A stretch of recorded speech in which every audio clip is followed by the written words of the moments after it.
تەوەری دووەمی بەرنامەکە دەست پێ دەکەین بێگومان بەردەوامی لەشکێشەکانی تورکیا بۆ سەر خاچێرێمی کوردستان بەردەوامیان هەیە و تا ئێستاش لە سەر ئاستی حکوومەتی عێراق و چەندین لایانی دیکە باز لە ئەو مەترسیانە کراوە هەروەها ئیدانەش کراوە. ئەمە لە کاتێکدا ئەو لەشکرکێشی کراوەتە سەر هەرێمی کوردستان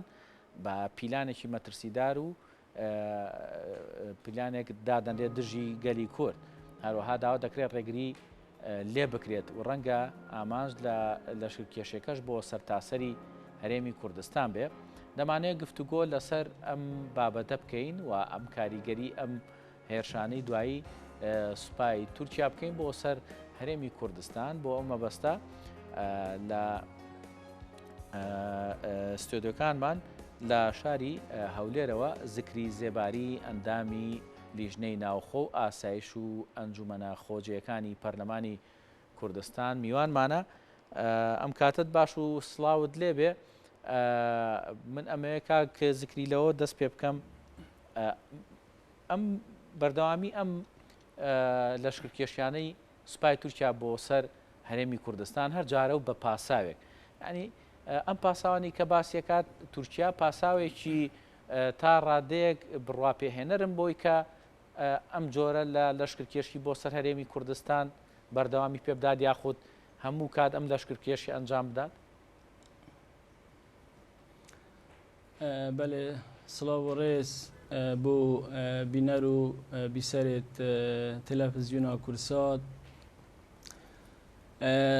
ڕاستیدا ئەvە دەمەکێ درێژە دەوڵەتە داگیرکەرە تورکیا بە توندی هێرشات کەتە سەر باشوورێ کوردستانê تۆمەتە پەکێکê ڕاستیدا ئەv بەس تۆمەتە navê pekekê biyanûyê pekekê hêrişat kete ser başûrê Kurdistanê. Rastî da dewleta dagîrkera Tirkiya hebûna Kurda pê hezm nayê kirin. Hebûna Kurda pê qebûl niye. Dewleta dagîrkera Tirkiya evehe çendîn sala şerê sê parçê Kurdistanê diket. Şerê Bakurê Kurdistanê diket. Bakurê Kurdistanê li helbijardineka دیموکراسی داشیا هشته کرسیاب دست خوبه بینید لی هبونا کردا به قبول نبو چندین پارلمانتار و سروکت شارداریا و کار به دست باکور کردستان همی تومت بوچه کرن و اخسنه زندان دا روش آوای کردستان خوینا هزاران که چوکرت نتوای کرد هاتا آزاد کرن هبونا کردال روش آوای کردستانش قبیل نکرو چو هیرش کرا سر روش آوای کردستان عفرین داگیر کرو هیرش توید بردوامن بو ناوبرنا روش آوای کردستانه نوکه جارکا دیکه برنامه که ماستر برنامه که تکمتر هیرشا کریه سر باشور کردستان پجتا پگه که راستی دا خونا اردوغان او 2023 حول بدد بشک موصل و کرکوک داگیر بکته و پراستی اوه برنامه که تکمه دولت داگیر کرده ترکیه بو سرینا ناسنامه نتوایی کرده پراستی هبینا کرده قبول ناکد. باش ئەم جارە کاک زگی باز لەوە دەکرێت کە مەترسیەکان تەنها هەرێمی کوردستان ناگرێتەوە یاخود پیلانەکە بۆ تەنها ناوچەیەکی دیاریکراوی هەرێمی کوردستان نیە بەڵکو لەوانەیە مەسەر بکێشێ بۆ زۆر ناوچەی تری هەرێمی کوردستان و لەوانەشە پیلانەکە بۆ چەند پارچەیەکی تری کوردستانیش بێ. ئەمە پێ دوایە وەکو چاودێرێک وەکو پەرلەمانتارێک ئەم کارە بەو شێوەیە بێت.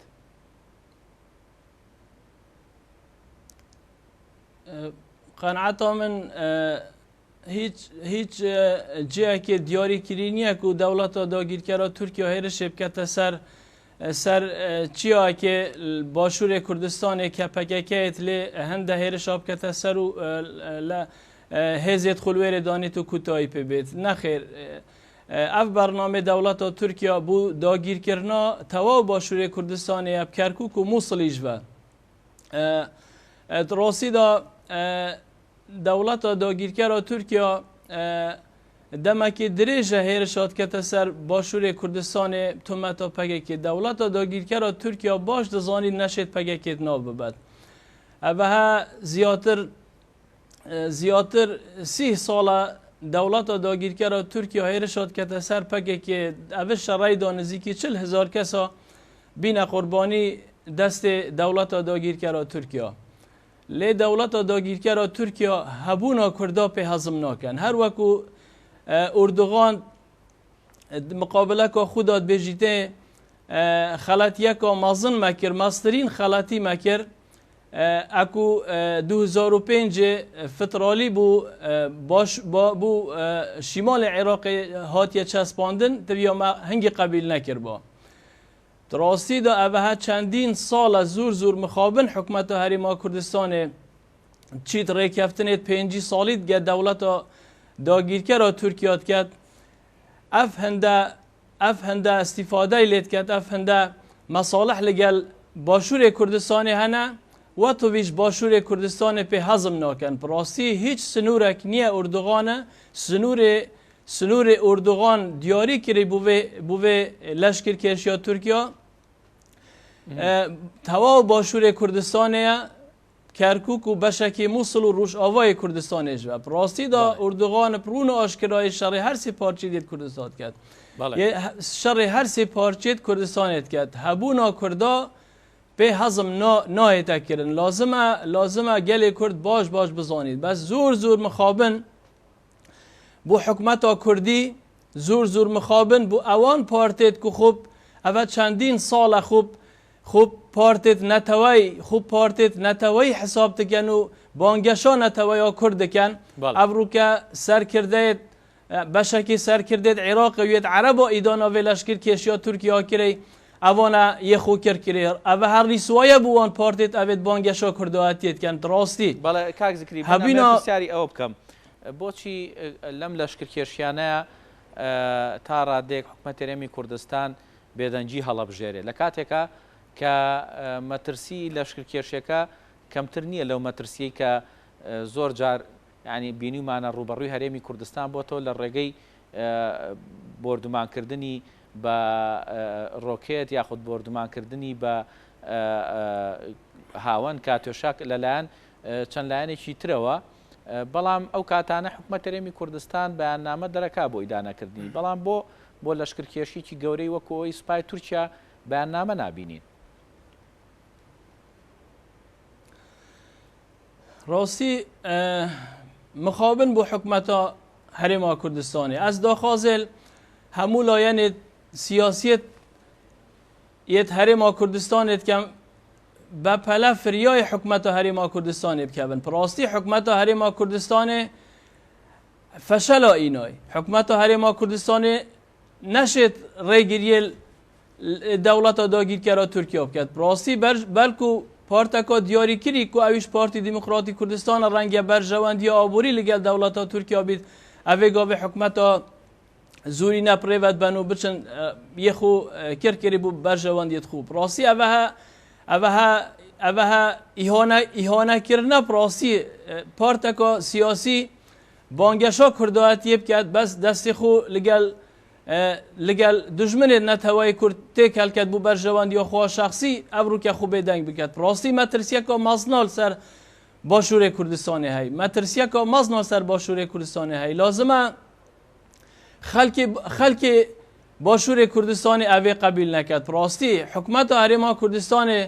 زور مخابن بدنگی و حل بجارده زور مخابن سروک حکمت هرما کردستان دسته یا سروکات یا پارلمان کردستان هاتانو که یا بدنگی پراستی اوه شرمزاریه که گلک مازنه هیرشه که مازن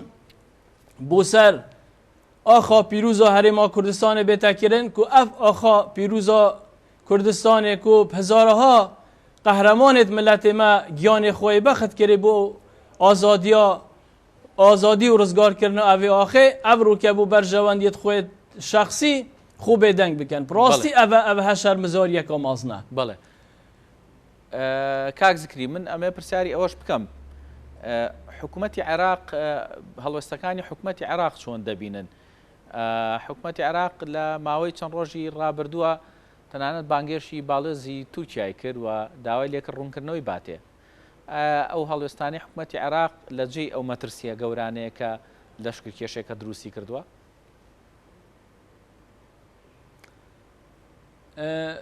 ئەسخو ئەو هەڵویستێت حکوومەتە عێراقی وەزارەتە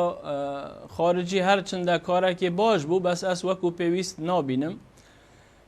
چونکی دەوڵەتە عێراقیش بەشێکی زۆر حەزکەن باشووری کوردستانی بێتە داگیرکردن. احتیمالە هەر ڕێککەفتنێک هەبێت مابەینە دەوڵەتە تورکیا و ئەو عەرەبێت شوفینی ئەبێت دژی نەتەوایەت کورد احتیمالە هەر ڕێککەفتنێک هەبێت. ڕاستی حکوومەتە عێراقیش وەکو پێویست نەهاتیە سەرخەت و یا بێدەنگە. لێ ئەگەر حکوومەتە هەرێما کوردستانی بێدەنگی هەڵبژێریت حکوومەتە عێراقی بوو چ دێ هەڵویستە بیت. ئەگەر حکوومەتە هەرێما کوردستانی چاوەڕێ حکوومەتە بەغدا بکات بێت سنوورێت هەرێما کوردستانی بپارێزیت بەڵا زۆر بڕون و ئاشکرا بەڵا دەست لە کارکێشنەوە بۆ هەندێک خەڵکی تێکوشەر و خەڵکی کوردپەروەر با جێوا بگریتەوەکو هەڵویستێکی نەتەوەی نیشتیمانی هەبیت ئەوێ لەشکرکێشیە تورکیا سنوورێکی بودانێن. باشە بەردەوامی ئەم لەشکرکێشیە بۆ سەر خاچی هەرێمی کوردستان مەترسی داهاتوو بۆچی چ مەترسیەک بۆ داهاتووی هەرێمی کوردستان دروستەکە چکە لەگەڵ ئەوەی کە لەشکرکێشیەکە وەکۆی کە ڕانگەیان دۆسپای تورکیا کە مەبەستیان پەکەکەیە بەڵام لەگەڵ ئەوەشە هەندێک لەو هاوڵاتیانەی کە لەو سنوورانە دەژین ساڵانێکی زۆرە تووشی دڵە ڕاوچێ بوون. یعنی ئەگەر ئەمە بەردەوامی هەبێ مەترسی زیاتری چی دروستەکە لەسەر هەرێمی کوردستان؟ ڕاستیدا مەترسیەکە گەلێکە مەزن یالسەر باشووری کوردستانی و هەموو نەتەوەی کورد هەیە تایبەتی ڕۆژاوای کوردستانی و باشووری کوردستانی. لازمە خەڵکی هەرێما کوردستانی و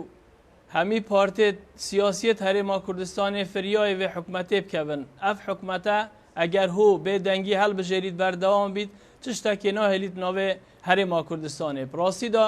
دەوڵەتە داگیرکەرە تورکیا هەموو هەوڵێت خود دێختەگەر